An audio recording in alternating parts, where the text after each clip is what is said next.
How you guys doing today? Some of you, you probably were here the last time I spoke. Some of you probably were not, so I'll just give you a brief, just a little bit about myself. I've been a police officer for 15 years. I work in a nearby town for obvious reasons. I'm not here representing them, but a good thing, my chief, he put an email out about a couple days ago. Can you hear me? I have to get up on it like this? Okay. All right. He put an email out about a couple days ago, and he said, obviously addressing the recent issue, and he wanted us on our own time to speak out if we feel a certain way. So that, I want to thank you for inviting me, and I want to thank you for asking me, am I comfortable? And somebody else asked me something in reference to what they're going to be talking about, but I'm comfortable being uncomfortable, and you can't do this job if you're not willing to do that. Like I said, I started my career 15 years ago. I became the first African-American sergeant at my police department, and I was recently promoted to lieutenant. I was less about me and more about the people, all right? But thank you. I'm an instructor for Fair and Impartial Policing, which is a nationally recognized training out of D.C., and I travel all over the place teaching this training, not just within my department. I'm also a De-escalation Instructor from PERF. It's called the Police Executive Research Forum out of D.C. Just came back from San Diego. I was out since Monday until Thursday. The weather wasn't all that great, so I think I had a good time.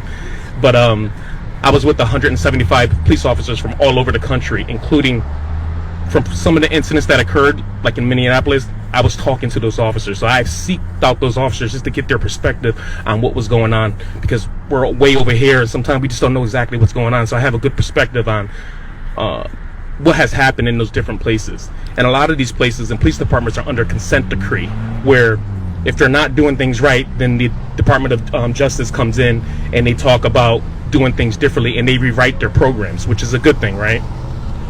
But I'm also a firearms instructor and use of force instructor. Just to give you some information about myself, why I'm speaking and where I'm coming from when I do speak. I know you're asking yourself, why does this keep happening? I ask myself that all the time. Why does this stuff keep happening? And I want to make it really simple for us. We do things different on this side of the country. And I knew that from the start. But when I travel around and I do more trainings around with different departments, I see where they're failing at. Now, this may sound simple to you, but we have a polygraph process in our hiring process. They don't. How could you not? How can you have a background check and not have a polygraph? That's just it. The two goes hand to hand. Secondly, when you become a police officer, one of the first things you do when you become a police officer is you have to work in the jails. Now imagine taking somebody who's working in the jails for 2 years or 3 years and then working in the communities. That's almost impossible. Imagine our DOC guys working in the prisons and then saying, you know what, now go handle a mailbox complaint. It's not going to happen. You're going to treat people that you see in the prisons and treat them a certain way out there in the community. You will see, and I think you already heard that one of them, who's actually from Connecticut, one of the police officers, what did he do for 2 years? He was a jailer for 2 years. Most of them, that's what they do. So coming out into the world and doing that job is going to be difficult for them to do. And I don't know who to blame for that, but I just know we do things differently here. On top of that, we have, what do we have here? We have state police, we have municipalities. That's it. They also have sheriffs and county police. Imagine if we had a New Haven County Police Department. Where would that stretch from? How can you connect with the communities? So I do think there's some conversations that need to be had, but what did we learn from the George Floyd incident? Yes, we rallied behind and we made some changes. In fact, Connecticut was rated the #1 place to be a police officer. Why? Not just because of the pay and the benefits and things like that, but because of the things that we're doing, like the reform that we embraced. Initially, it was kind of rough, but we made it better to where now we're all doing the same thing. So it was rated one of the best places because of those things. So I just want to highlight a couple of those things before I get started, and to kind of get some questions from you, because I know you probably have some. And what do you think about, how do we all feel about when we see, I didn't really watch the George Floyd thing. I couldn't. Who could? I don't know anybody that finished it. I know I didn't. I won't. I made myself, my wife and I, she actually made me. She's here.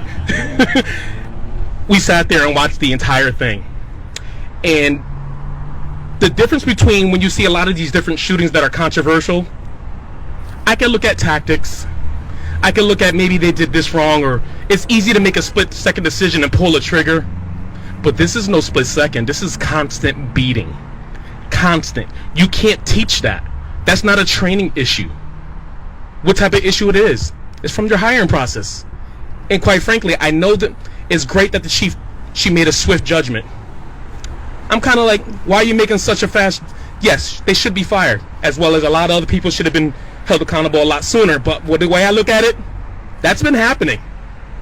I know this because I was just out in San Diego, right? And what did they all said about Tennessee? You don't want to get stopped by the police out there.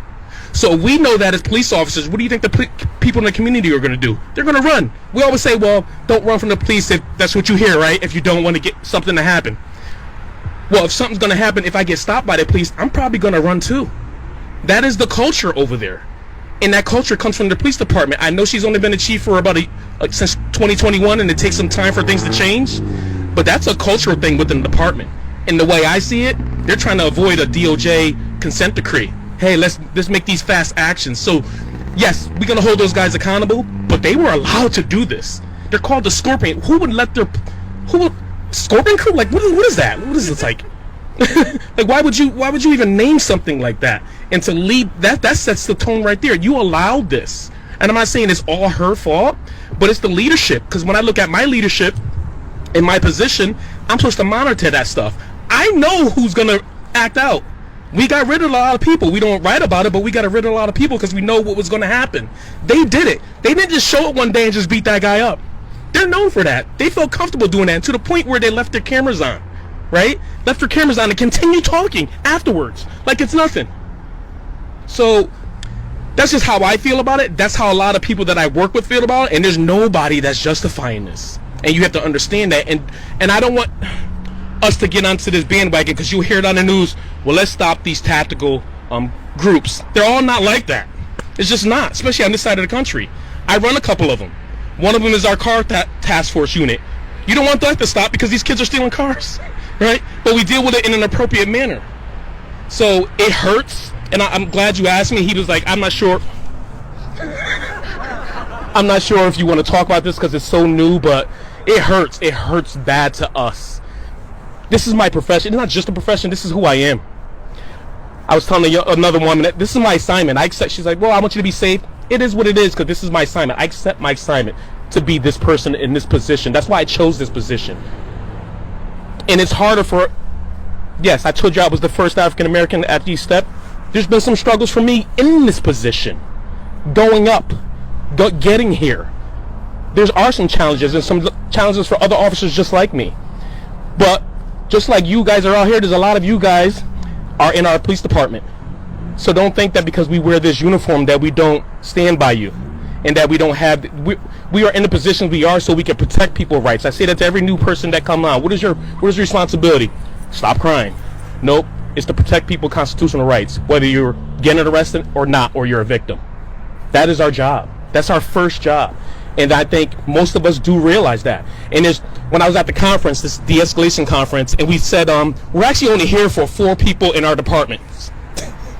We are here for the 4 to 5 people in our departments. That was said, and it's so true. I don't have a problem with de-escalating.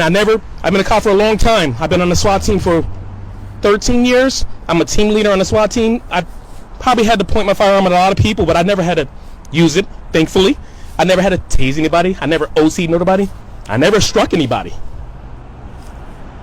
So the job is doable. I'm not saying that you don't have these different things in different pockets of the country where you have violence, but it starts somewhere. And it's starting at the top when it comes to your leadership. I can't blame the rookie cop or the new cop that's been on the job for 6 years. He was allowed to do that. So with that, that's just how I felt. If you have any, I didn't even see you over there. If you have any questions that you want to ask me, just about maybe what I feel about other things that occurred, or just use of force in general, or what we are doing in Connecticut, I could give you, insight to what we are doing. But the biggest thing is this PERF ICATS de-escalation techniques. It's probably one of the best trainings that I've ever had to teach, and it's working. It's not. We're using less and less force. I'm talking about minimum force, not the force that we've been seeing on TV, but there's still force that's being used, and we're using less of that just because of the training we are doing.